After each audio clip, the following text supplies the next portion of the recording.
It's Bo Brack, Alex Clancy hanging out with you. It's the home opener. Rise Up Red Sea. It's going on. Great lawn. It's full of tailgaters getting ready for this contest. Captain Kirk. You've got Kyler Murray.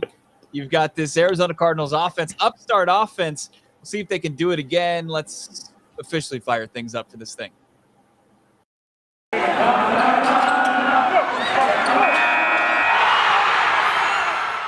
You are Locked On Cardinals, your daily Arizona Cardinals podcast. Part of the Locked On Podcast Network. Your team every day.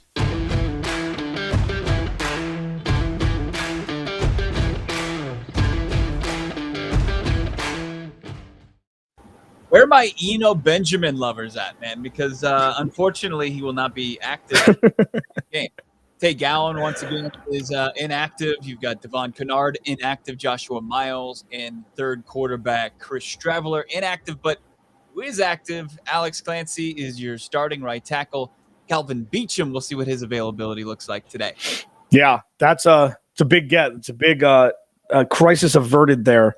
The offensive line intact. Won't have to necessarily see Josh Jones start for the first time all the way on the right side.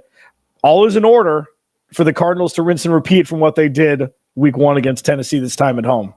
I know it's really, isn't it a question for the second consecutive week about this offense, right? I think we feel pretty confident about this defense, especially I was watching a lot of the Bengals game, the early games so far, and they're not getting as much pressure as they were against the Vikings last week. So I got to imagine Kirk Cousins is going to be under even more pressure than he was last week where he was sacked 3 times. Well, yeah, I mean, it's going to be blitz all night. It's my favorite line from any sports movie. Coach Yost, blitz all night. I mean, that's why would you change the game plan from what we had, with them last week?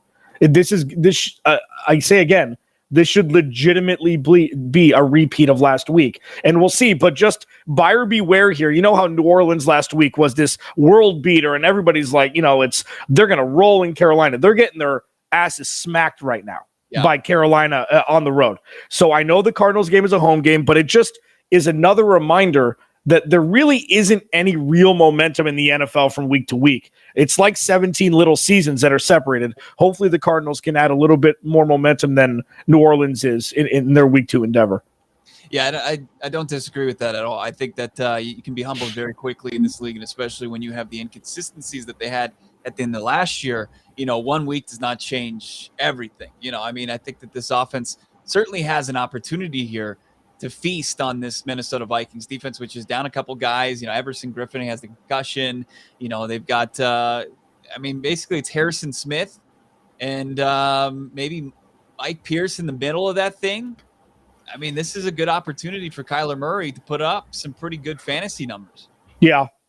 So what are you thinking about Patrick Peterson? All joking aside, is this he's just another player, don't really game plan around him, or do you use what you've seen in practice over the last, year and a half, when he came back and he kind of played like himself at the end of 2019 after missing the first 6 games, and do you use that to your advantage? Yeah, I don't know. I think that the organization showed what they thought about him, that he's just another player. He's not worth, the $8 million plus $2 million in incentives, a $10 million deal. You and I were talking about, we joined the guys on the Locked On NFL live show this morning. Mm-hmm.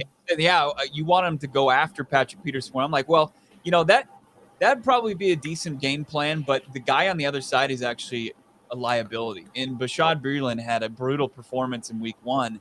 And I think the Arizona Cardinals, especially on the outside with a guy like DeAndre Hopkins, why not? We talk about playing the hits. That's the number one hit maker right there. That's Nuke Hopkins, him just going to town on a cornerback that, he's played on some good teams, but he's not any good. Yeah. And it's really just about the offensive and defensive lines that we've seen much improved. Everything's going to be worth it because of that. We'll see what they do if they try to take the top off the defense. If Kyler has that time that the offensive line allowed for him to kind of pick apart Tennessee's defense last week, we really don't know. We don't know if Mike Zimmer is going to bring pressure, if he's going to step back and make Kyler beat him with his arm. What we do know is that Kyler Murray just needs to continue to be special. He doesn't need to be 5 touchdown special, but don't force the run game if it's not necessary. At 20 yards rushing, I believe, last week, if the offense continues to move forward and it's not due to him running the ball specifically, that's exactly where you want to be if you're the Cardinals. And hopefully we'll see it again for a second straight week. Yeah, Red Sea, we were talking about that earlier. We have to play him exactly like the Titans, very similar. I think that Dalvin Cook has a little bit of ability to get outside a little quicker than Derrick Henry. But, it was Chandler Jones setting the tone early on and really punching that Titans team in the mouth. The one thing that the Vikings do have that the Titans didn't have is a little continuity as far as their coordinators are concerned, as far as this offense playing together. It's not adding Julio Jones to the mix. It's Adam Thielen, Justin Jefferson. They've been there. And then, of course, you've got Dalvin Cook, Kirk Cousins. So, but the offensive line, can they slow the Arizona Cardinals pass rush down? I mean, this pass rush was absolutely special. And then even if you get past that, you've got Isaiah Simmons, who had led the team in tackles last week. He had the team's only interception. It's just like you got to pick your poison as far as how you're going to attack this team with your offense. And then the Arizona Cardinals, it once again, I think that we're going to lean on if the offense can really just show up and really take advantage of this Vikings defense, and Kyler Murray can have another special game, it's not going to even be in question, this contest. Yeah, no, it's true. I mean, I'm just curious to see if this is going to finally be the shift. If it's finally going to be the take all the momentum and let's ride with it. And I say the momentum week to week, but what you did in week 1, not to repeat, but just to get a W, you know? I mean, it's something that the Valley needs. It's something the Cardinals need. And more importantly, the Rams and 49ers are winning today. So it's you got to keep pace, and it has to start early before you get into the Rams on the road and then 49ers at home in week 4 and week 5. You got to stack some wins before then, because the Cardinals started 2-0 in the division last year and they ended 2-4. So all of these things just need, as what you're talking about, I'm talking more macro, more in the future. It's all got to start today. Yeah. We saw what we had in week 1, even though it was a perfect performance. We saw what we had. And then now it's like, okay, put those tools to use and get a W at home when you only have 8 of them and 9 on the road. Right. I mean, like you use the Saints as an example as far as this league and how tough it is each and every week and how it's a different test each and every week. And, Jameis Winston, a big factor in that. Consistency from the quarterback play. The Arizona Cardinals want to be this team to take the next step. It's taking advantage of teams that have no business going on the road in week 2 and winning. And that's the Minnesota Vikings. They're the textbook definition of that right now. You don't want to mess with that. You got to take advantage of it. This defensive line, this front 7 that was just playing meat at the quarterback against the Tennessee Titans. 6 sacks in the first week. 5 of those belonged to Chandler Jones. 2 of those balls on the ground. I think that this defense has a legitimate case to get at least 4 sacks again. If I'm putting the over under, what's a fair over under? You think 3.5 or 4.5 for the team? Yeah. Yeah, I would say 3.5 and be a little, I would say about 3.5. I don't think, because listen, as much as people in the media and we and you joke about Kirk Cousins, the dude's an NFL quarterback that has to be respected. I mean, he throws a lot of touchdown passes. He has one of the best 1-2 punches at wide receiver in the league. And remember, if the pass rush isn't getting there, this secondary isn't great. And we just haven't seen it yet. So we need to see them be tested. And sure, I would love to eat my words with Byron Murphy being a cornerback 1. We have to see him be tested more than Ryan Tannehill throwing from his backside. And this is going to be the game. Like this is a, as you mentioned, a cohesive football team with Minnesota. Sure, we talked with Lucas Braun earlier, and they started 0-5 last year, 1-5 or whatever it was. Brutal. So it's their floor is definitely lower than the Cardinals, but man, Kirk Cousins can still pick apart defenses, and he's got to be respected.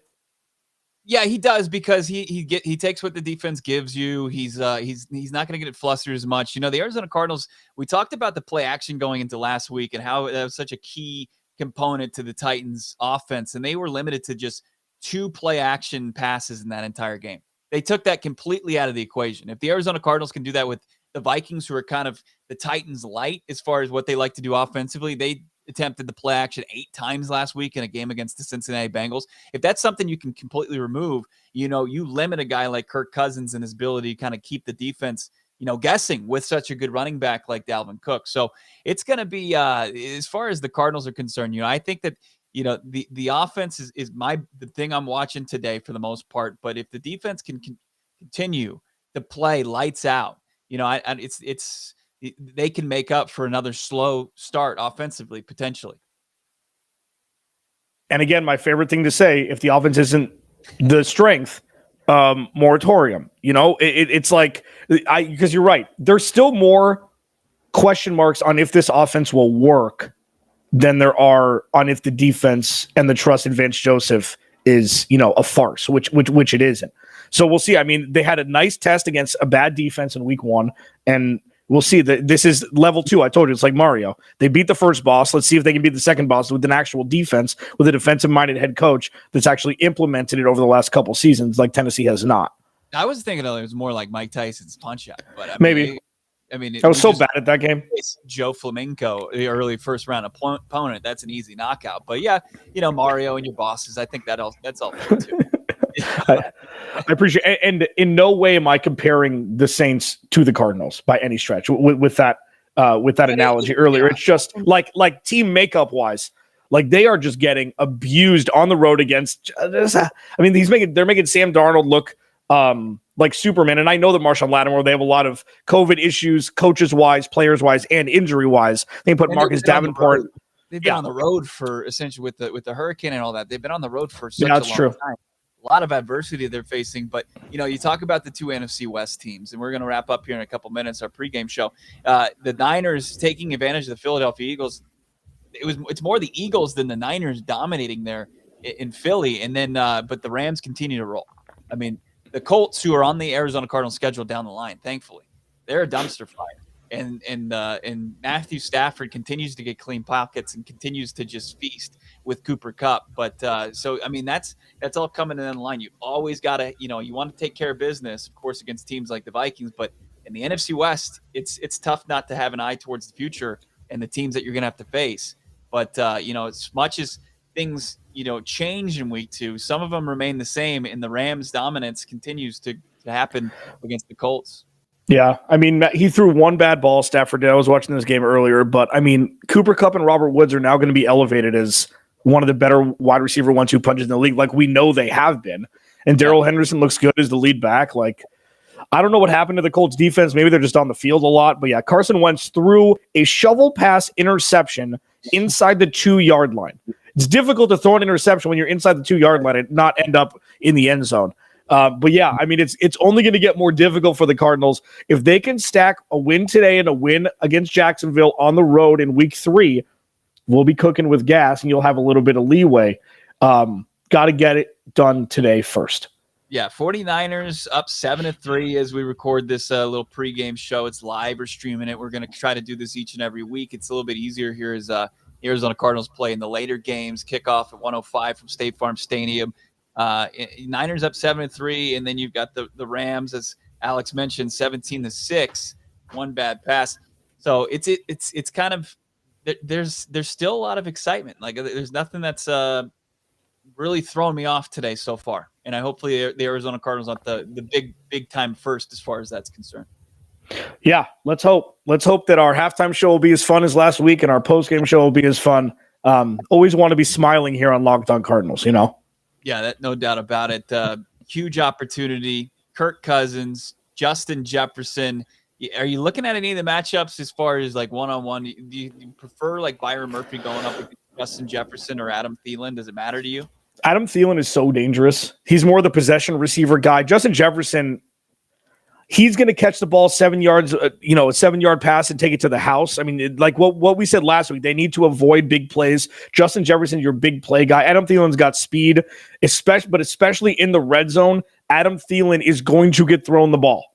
So that's where the double team is going to need to happen. You have to have somebody else beat you. Unfortunately, Dalvin Cook is really good about finding the end zone as well. So red zone stuff for the Vikings is something you want to avoid if you're the Cardinals. Try to keep them out of there as much as possible. Yeah. But yeah, I don't know. I mean, I just think Adam Thielen he's a beast.